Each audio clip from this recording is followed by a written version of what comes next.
जोहार मैं एमचुके और এখন मैं आही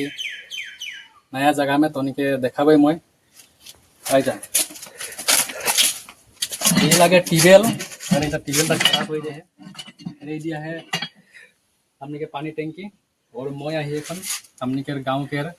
मंदिर में तनिके देखाबे हमने के मंदिर ये लगे हमने के मंदिर और ये आसनी के नाम जोनटा के शिव मंदिर शांतिपुर और ये देखा पूरा 3 लाख टका मंदिर में दे है सरकार और ये अंदर मंदिर ढोक लगे नहीं गया एक और এটা मेन द्वार तो उन्हें देखा भाई हमने के मंदिर के हालत है एरकम है पूरा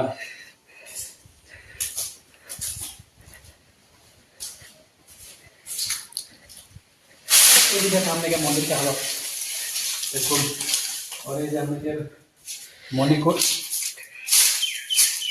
तो नहीं देखे पा था हमने के मंदिर में यहाँ सोमवार कीर्तन होल और इतना यार शिवरात्रि के दिन आगे पार हो गए और शिवरात्रि के पीछे ये पूरा ताला मारा है और हालत ये देखा साफा कर क्यों नहीं है कि बोलबो और कैमरामैन देखा दे हमने के पूरा चारों दिए कर व्यू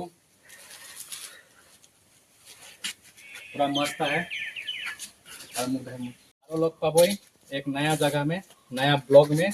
और देखो तक के लिए सबको के जोहार और स्वस्थ रहबा और केयर करबा।